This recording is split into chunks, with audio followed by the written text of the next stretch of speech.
A very warm welcome and good morning to all of you.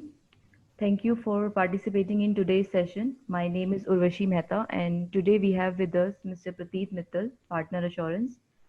Mr. Prateek has over 15 years of experience in auditing and accounting consultancy services. He specializes in corporate audit services, international financial reporting standards, risk assessment, internal audit, system reviews, and JSOC. So our today's topic is logistic and transportation sector in India and overview. The purpose of this session is to provide an overview on how the logistics sector is structured in India and what are the key challenges in this sector. So before moving ahead, I request you all to post your questions in the chat box. We shall be taking up the questions at the end of the session. Now I would like to request Prateek sir to begin with the session. Over to you, sir. Thank you, Urvashi. You explained the objective very well and made my job easier. Now I will skip that slide. Okay, anyway, a very good morning to all of you. Logistic and good transportation industry in India. I choose to speak on this topic because I feel this might be more interesting for most of us rather than any typical audit matter. I'm not a subject expert, but in the last few days we did some good amount of research on this subject thanks to some client queries on that. So I thought let me share it with you guys. So what we are going to discuss today.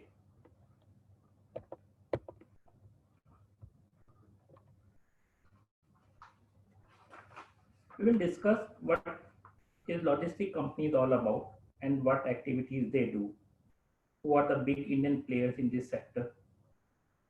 What is the importance of this industry into Indian market and how much they contribute to Indian economy? What government is doing for them? And then what are the key challenges related to this sector, and in current COVID-19 scenario, what new challenges they are facing.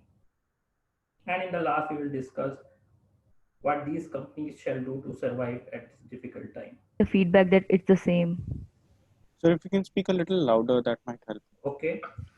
So in the last few months of lockdown, make us realize that how much we rely on the e-commerce companies to provide us our daily essential items like milk, groceries, or medicines.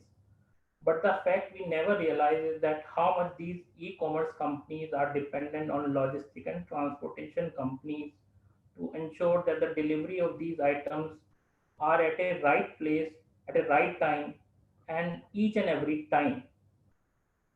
There are approximately 4 to 5 million deliveries which happens in a single day in India, and this is a huge number to manage.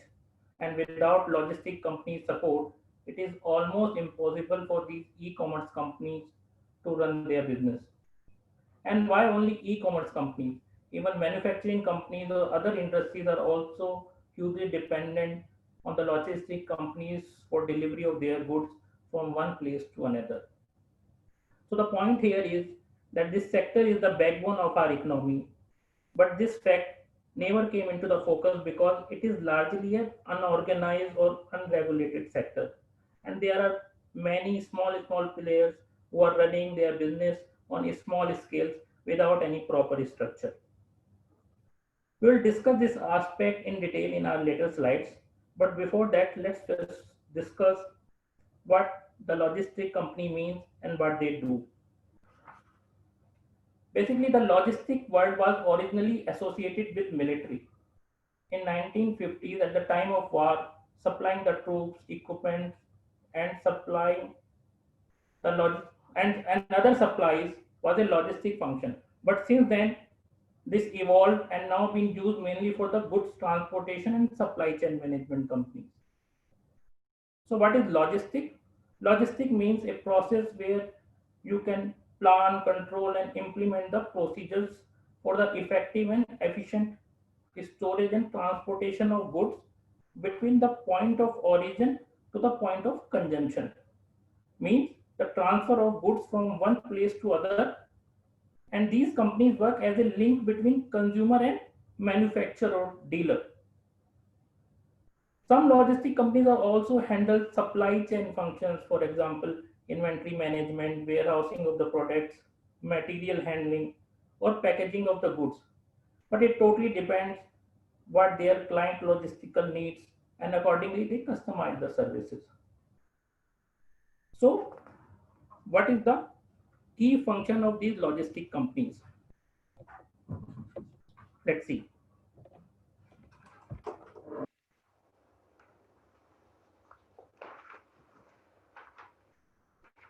Warehousing. In the warehousing business, the companies store the product on their client's behalf till the time it is not transported to the desired destination. Under fleet management, companies do the functions related to vehicle leasing and financing, vehicle maintenance, and supply chain management also. Logistic outsourcing companies.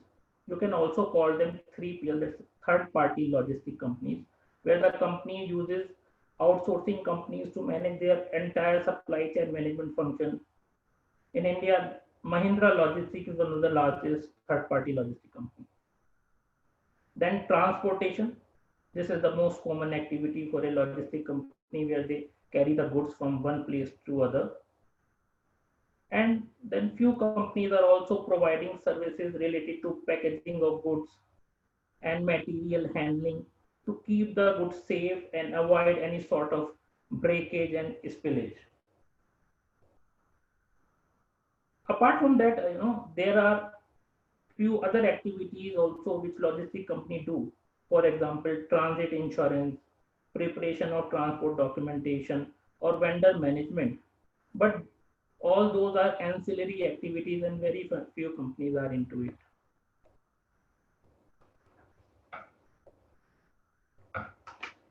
So these are the few key logistic companies in India. I selected here 10 companies which are based in India and are leading market players into their segment. Let's spend a couple of minutes to take an overview of these companies.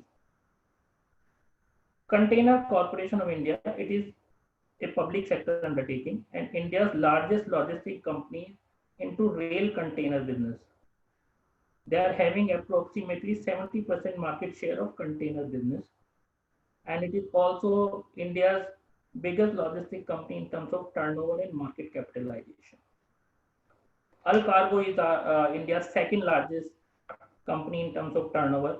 It is listed at Indian Stock Exchange and provides multimodal logistic services. For example, transportation, pan-India container freight stations, third-party logistic or warehousing. AG is also a listed company and it is mainly into the business of warehousing and storage. Mahindra Logistics is a Mahindra and Mahindra Group company, and as I told you earlier, it is one of the largest third-party logistic provider in India. Transportation Corporation of India (TCI) is mainly into road transportation and third-party logistics. This is a very big group and has many brand names like TCI Express, TCI Freight, TCI Global, and TCI Foundation, etc.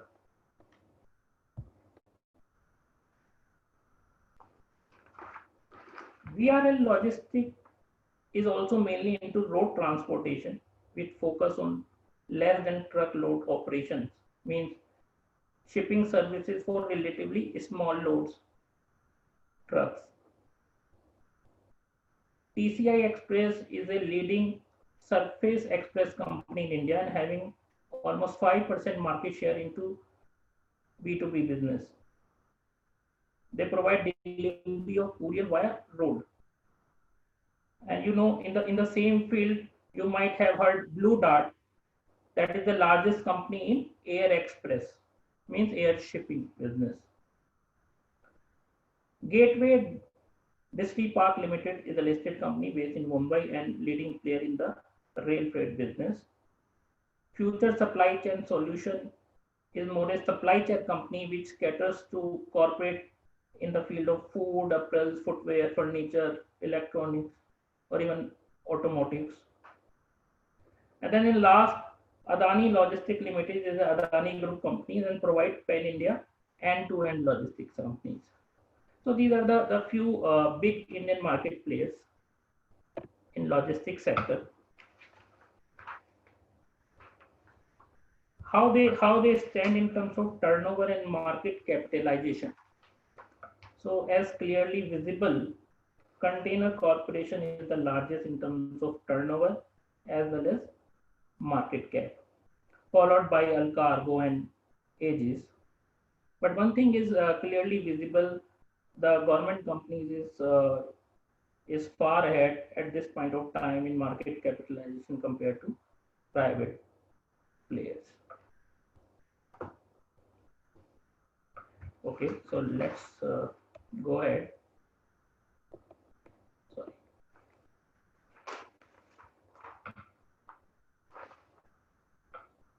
So let's discuss what is the contribution of this sector into the Indian economy. In 2018, the value of Indian logistic industries was around 160 billion US dollar and was providing the employment to over 22 million people in India, directly or indirectly. And it was anticipated that time that it will grow to 250 billion by the end of 2020. But later the target was revised to 215 billion by 2020 and 450 billion US dollar by 2025, which will be almost 9 to 10% of our anticipated GDP of 5 trillion US dollars as expected by the government of India.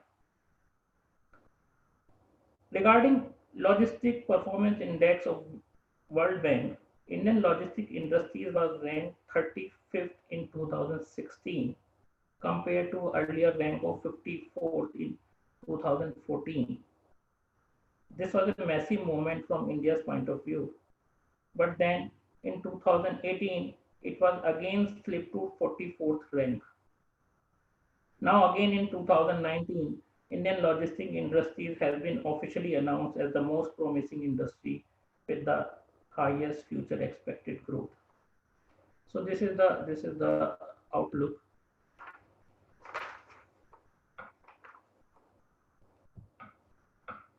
This is the global situation. See this table little carefully. If you see here, China is the largest logistic market in the world right now, with a value of 1.75 trillion US dollar, which is almost 30% of total global logistic market. Earlier, this tag was with USA, but from the last 2-3 years, China has surpassed them. The total contribution of logistics sector to its GDP is approximately 14.5, which is way high compared to other countries. And the main reason for that is because China is now a manufacturing hub for the whole world, and that's why its logistic market is also booming. If we talk about Indian market, its share is only 3.2% of global logistic industry, which is below average considering the fact that Indian economy is growing fast and Indian market is huge, but still we are almost 1/10 of China's logistic market. There are many reasons for this. That's why Indian logistic market is not able to grow, and that we'll discuss the reasons in our later slides. Also, there is a point to note that Indian logistic cost as a percentage of country's GDP is 14%, which is very high compared to BRICS countries or the other developing nations. But now the government of India has kept the target to bring it down to 10% by 2025. The only good number you might have seen here is that in India, 22 million people are employed in logistic companies. But I will say this is not a matter to be happy, as it shows the level of inefficiency in our system. We'll discuss that also. I'm showing you all this data just to give you a feeler that how much potential this industry has to grow. So just to give you the feeler.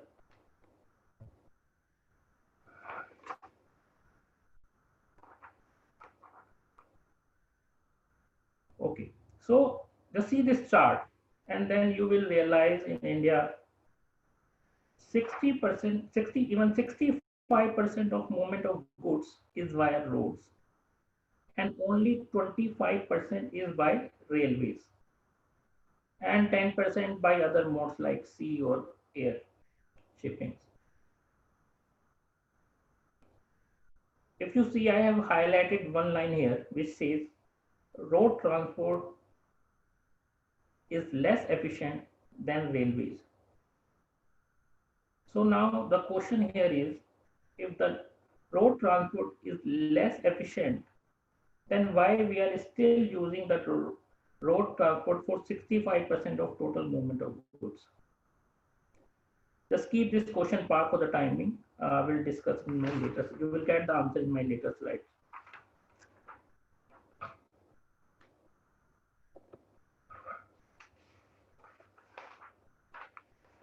Okay. This is the graph just to depict you how road transport sector is structured in India, where 75% of the transporters are small players and having only, trucks less than 5. I know most of them have only 1 or 2. I'm showing you all this data because when we will discuss the challenges related to this industry in my later slide, you will be able to correlate this problem in a better way through these numbers.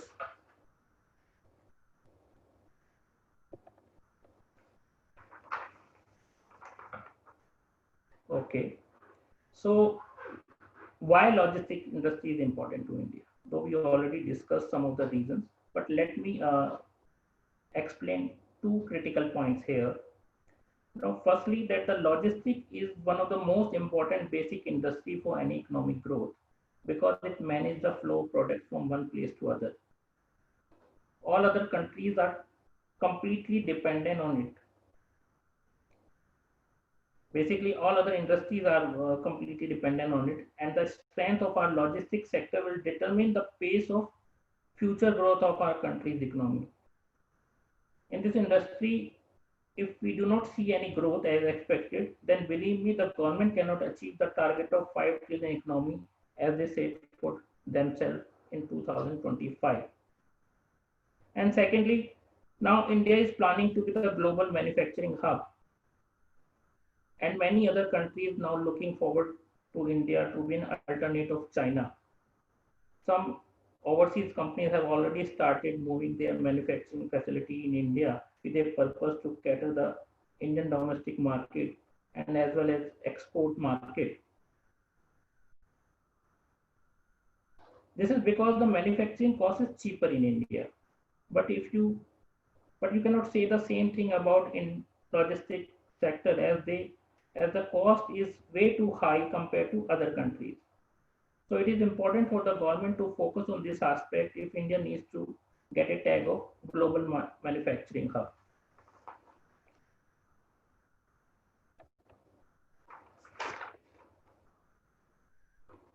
Okay.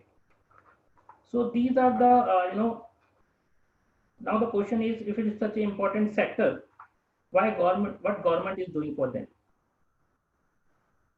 So in the last 2 years, government has implemented some significant reforms for this industry. For example, implementation of GST, introduction of e-way bill, setting up a separate department for logistic companies, and improvement in infrastructure sector, etc.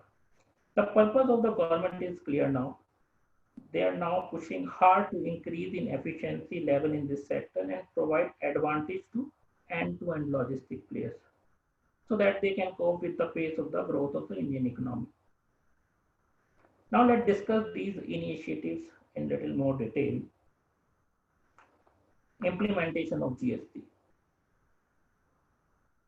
Do you know that in India, a truck's average run is only 50 to 60,000 kilometers in a year, compared to a truck in USA which runs 3 lakhs kilometers in a year. Means we are working only with 20% of our potential capacity. Why it is so? One of the reasons is obvious that we have weak infrastructure in place and the roads are in a bad shape, so we cannot cover that much of a distance. But it is not completely true. There is a second reason also which is more problematic, and that is it is our interstate borders checkpoints which take substantial time for scrutiny of goods and consume roughly 60% of a truck's transit time.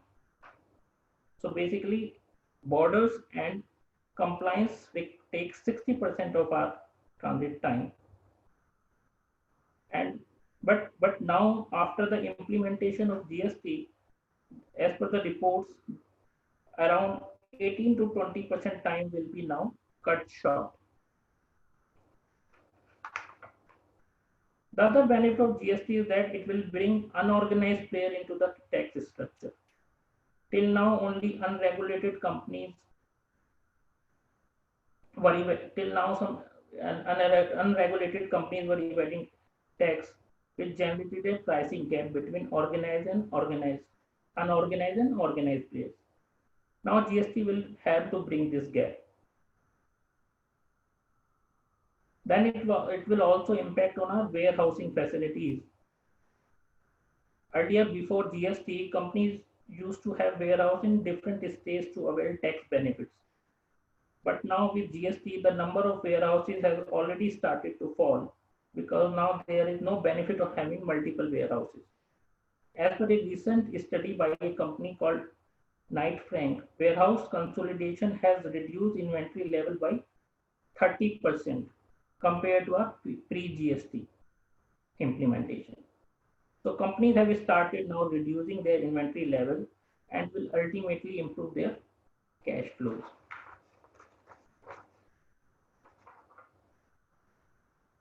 Also now due to GST, the indirect tax rates has also been reduced to 5 to 12% compared to earlier 26%. So the second big initiative is introduction of e-way bill. If you see, previously the logistic providers had to prepare document for each of the states they passed through. But with the introduction of the e-way bill, a single bill can suffice the requirement even though goods are transported via several states. This obviously has resulted in faster movement of goods and reduced the compliance burden on the companies. The other advantage of e-way bill is that for organized players, now e-way bill are required for all consignment over the value of 50,000 Indian rupees, and the movement of goods without e-way bill may have penal consequences. So this move will help the government to stop tax evasion cases to a large extent and then provide equal footing for both organized and unorganized players.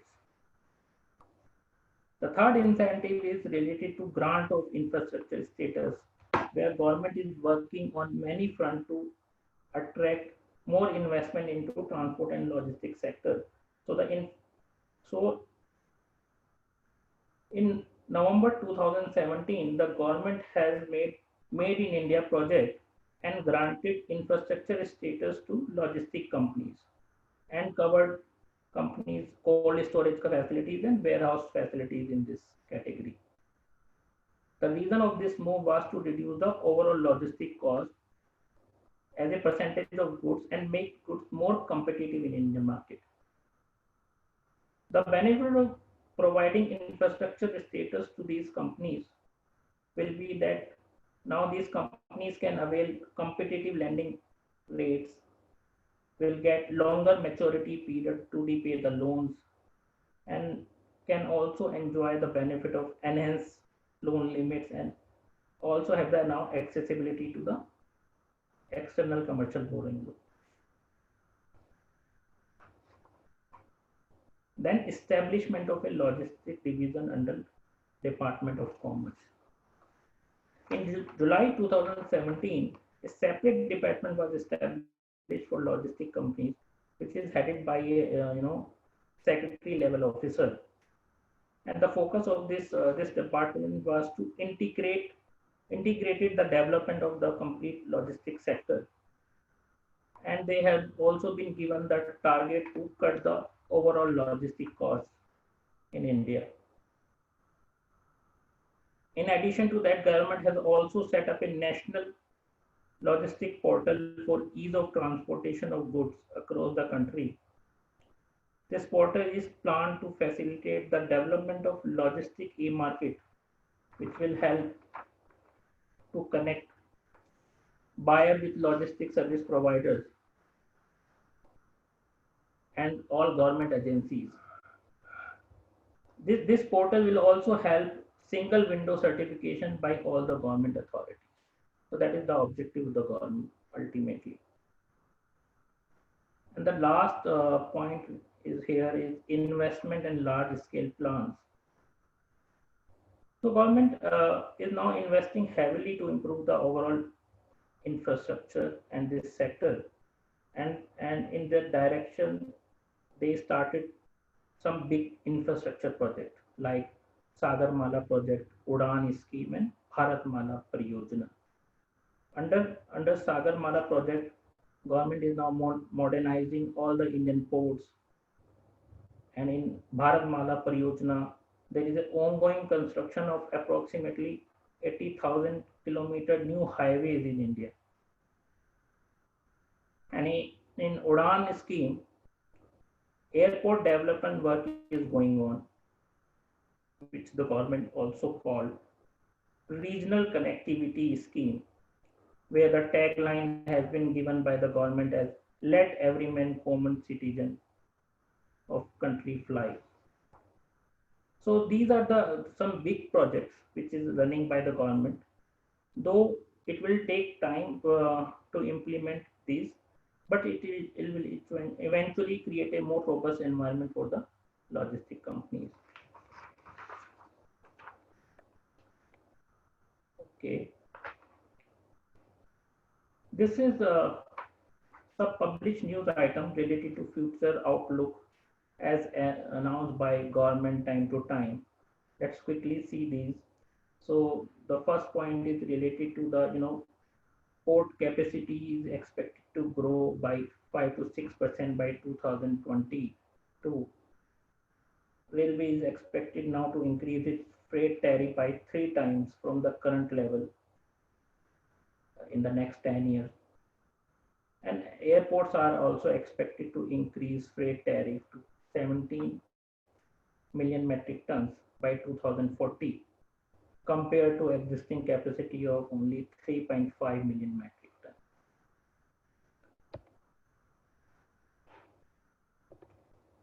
Okay. So now we are moving towards our key challenges of this sector, which is the most critical part. So there are many peculiar issues this industry has, and for the discussion purpose, I divided all the challenges into 5 key categories. First is related to transport related issues, then storage related issues, third is tax structure related issues, and then fourth and fifth related to technology and skills related issues and finance related issues. So these are the 5 categories I divided. We'll discuss them one by one. So let's start with the transport related challenges. In India, the roads are basically the main mode of transportation of freight cargo. As we have seen in an earlier chart, nearly 65% of cargo is moved by road and only 25% by rail and other medium. It is also a recognized fact that the movement of bulk material by road is less efficient than railway, but still road is a preferred mode of transportation because there are few very strong reasons for that. And what are those reasons? The first reason is the railway network in India is oversaturated and there is not much improvement in the railway tracks since independence. Now from the last 3-4 years, the government has started working on this direction, but before that the situation was really bad. Second reason is the railway freight tariffs are very high in India because Indian Railway follow a policy of subsidizing passenger traffic tariff by freight tariff. Means recover the passenger tariff loss from the freight rates. This obviously resulted in a rising of freight rates over the year compared to your passenger tariff rate, which has not increased too much.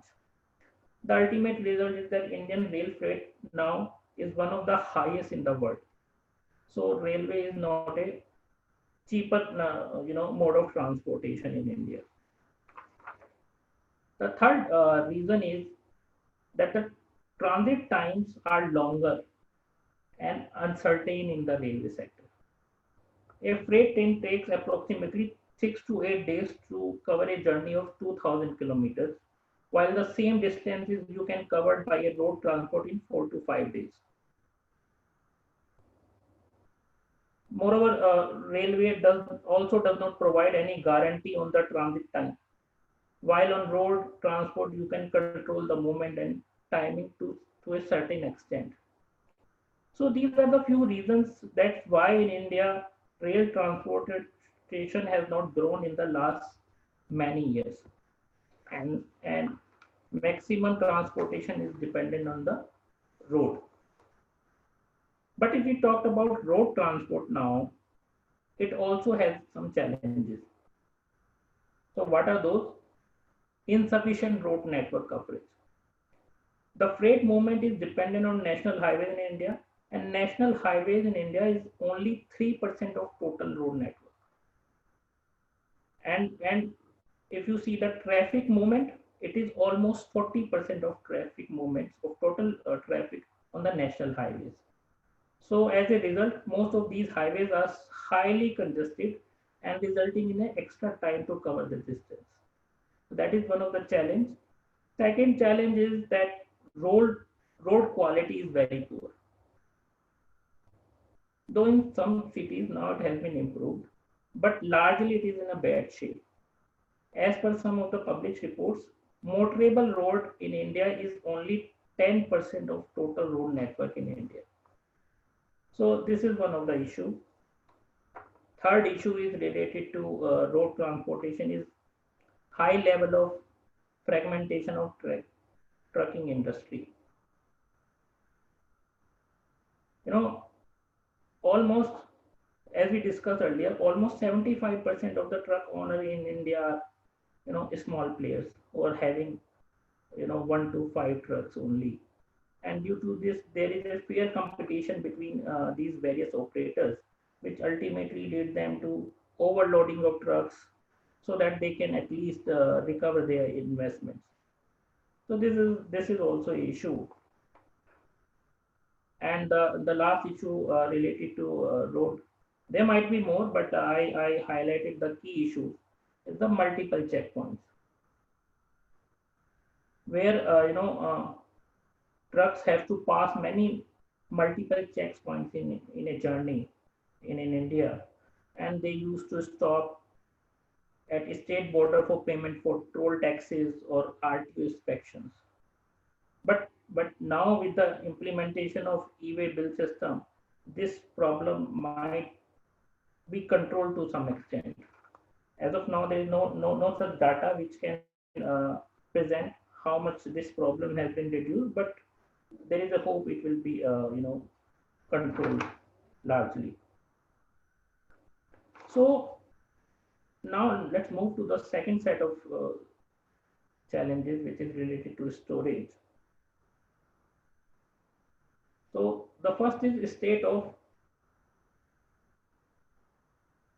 inland container depot and container freight station is not adequate in India.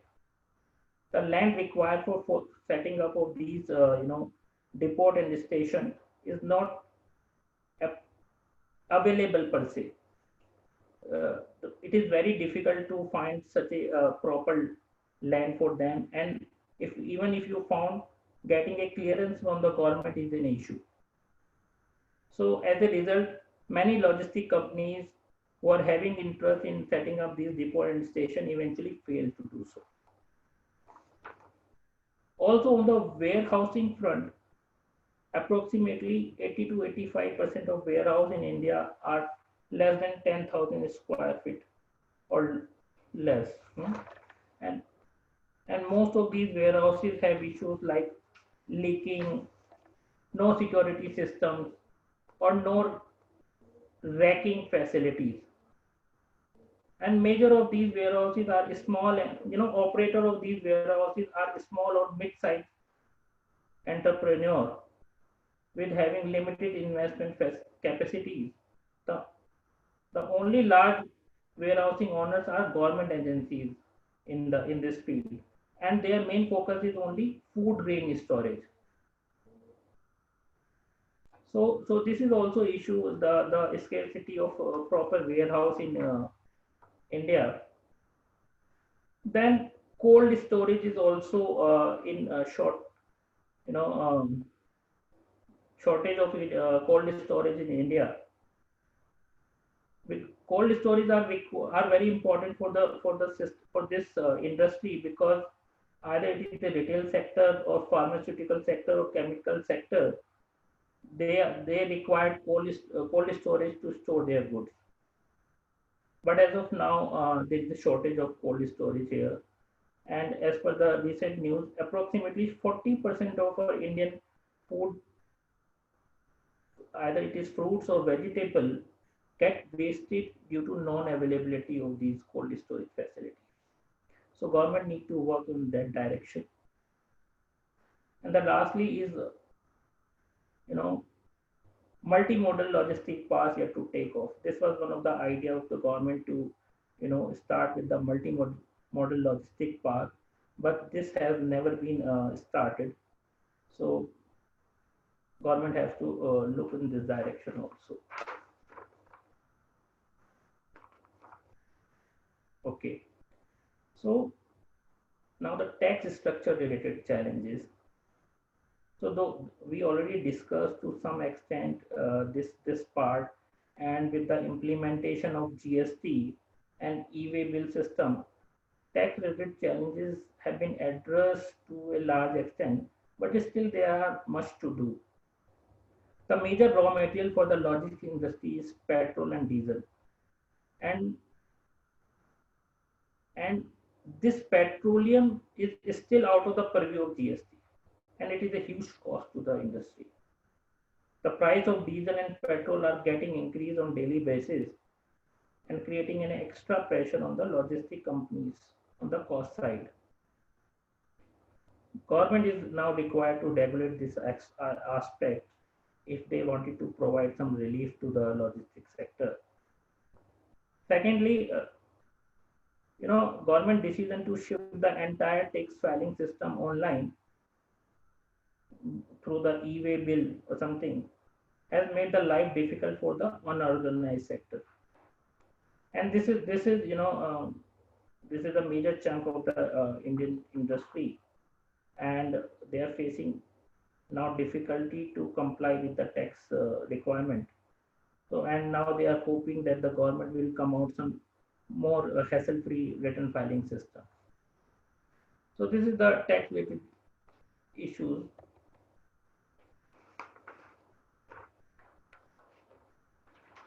Then technology and skills-related challenges.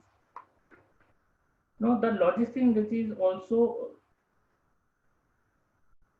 hampered by low rate of technology adoption and poor skills level of people involved.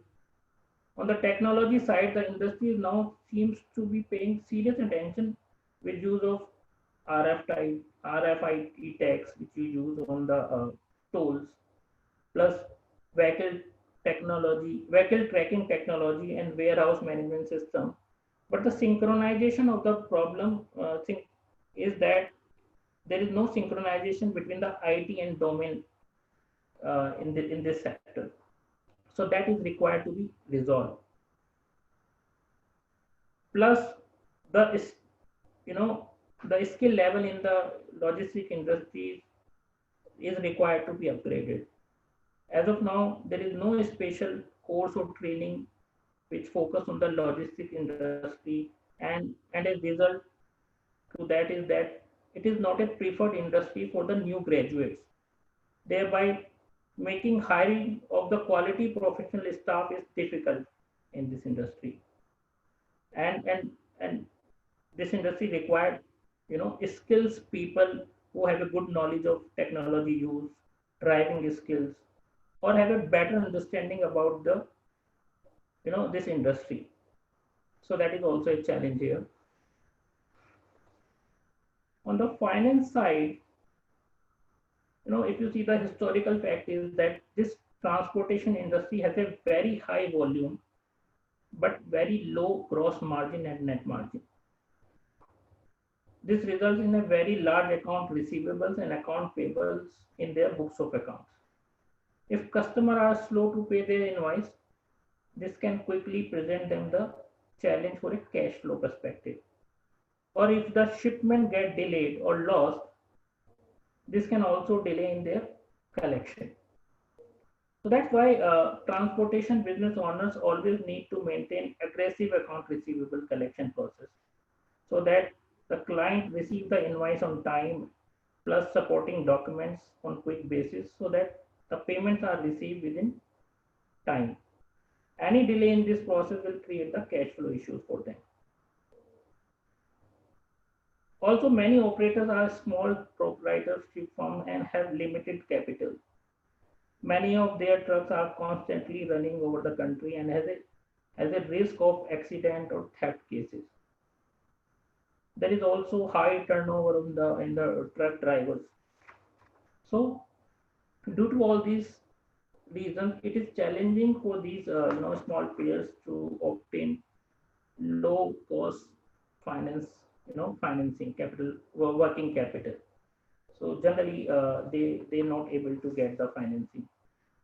And also, there is due to very thin capitalization by these sole proprietor operators,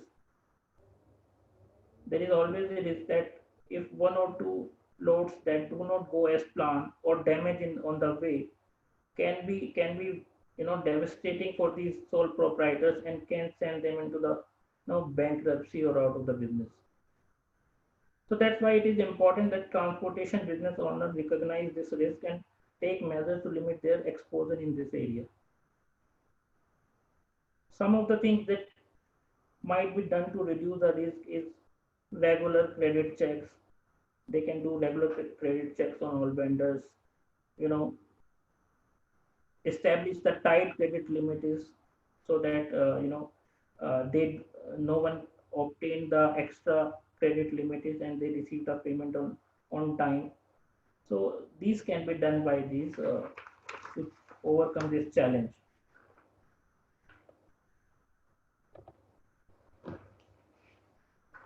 Okay.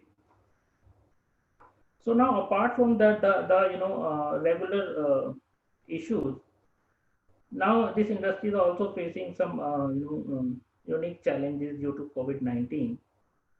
Though these are the temporary challenges, you can say, because over the period of time these will be taken care of.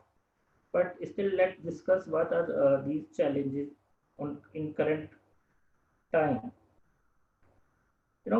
Extra measure and cost of health and safety. Because of the lockdown, the migrant labor from the cities have gone back to their native towns, which create the shortage of labor in the city. Now the companies have to operate with a reduced workforce of drivers or loaders or even warehouse workers. And this is a big issue for them.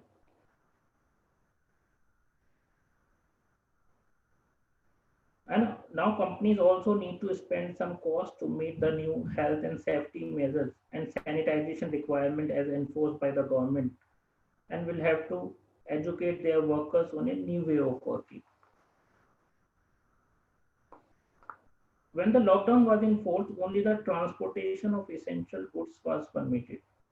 It means you can only move limited number of trucks with a limited number of goods. Now with when gradually lockdown is lifting, demand is still low and containers are not fully utilized.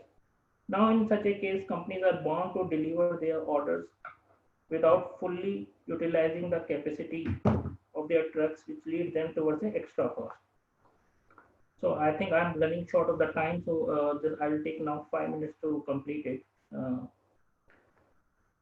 And then cash flow issues, companies are also finding difficult to manage liquidity in the current scenario because a lot of transportation sector happens in cash, which was completely dry in the last 2 3 months. Plus, due to delay in delivery, was recovery is also now delayed, which creates the liquidity crunch.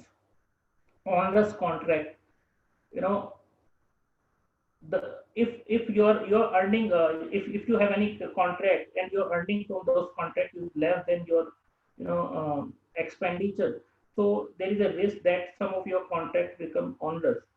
So this is aspect is also a challenging for them.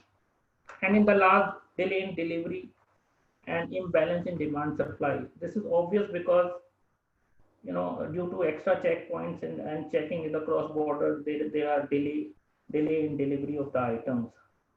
And plus, due to high demand in some of the areas like containment zone or something, the essential products are in high demand, so it creates a imbalance for them to meet the demand and supply in some of the area.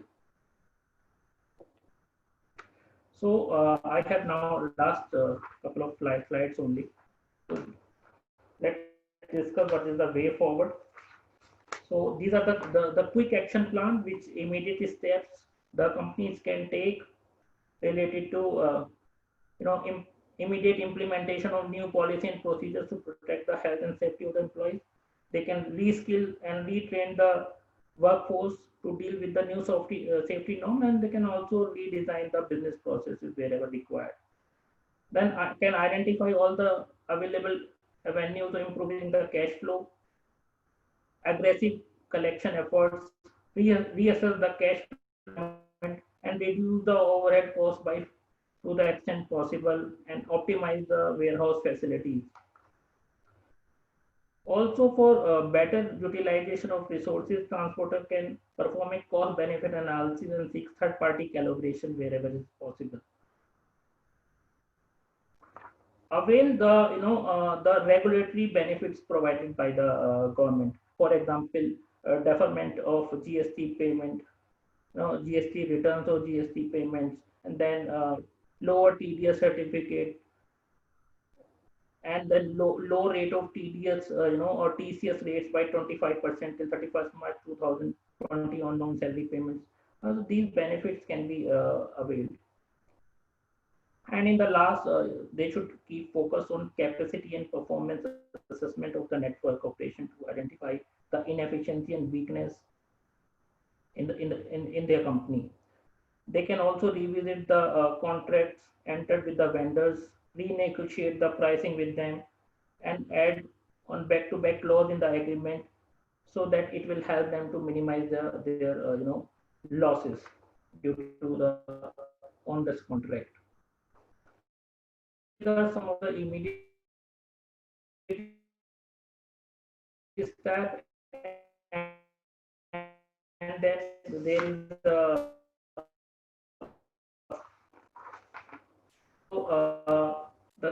key feature of long-term strategy, either it is related to transportation or finance.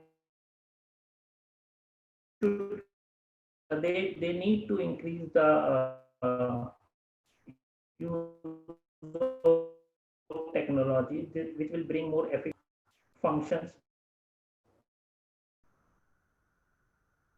So the benefit of this will be that be able to better control the resources and have quick turnaround time. This will also improve their business process and control the cost to a certain extent when the time will require. Give the focus on hiring, training, and development of the people, because it is very important that you hire a right person for the right position. And the person who you do hire have a clear understanding of the nature of the business. That turnover is high in this sector, so it sometimes is very costly for them to every time hire and train new person.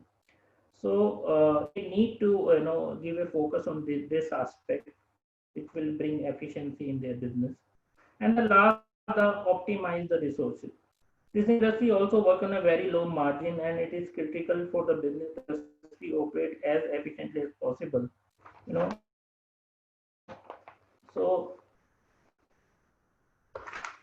this include effectively manage the capital for the purpose of as their capacity building. They can review insurance coverage on a regular basis, so so they can reduce the risk of loss in the business. They can also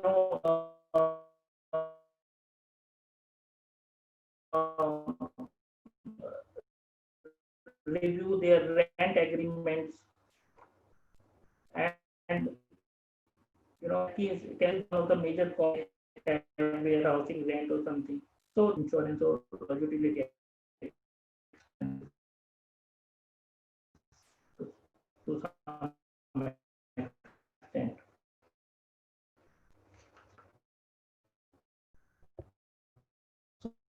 So this was my last slide basically. So in the end, I will only start creating a huge potential to grow. So with this, I will close my presentation. And if you have any question, please feel free to ask.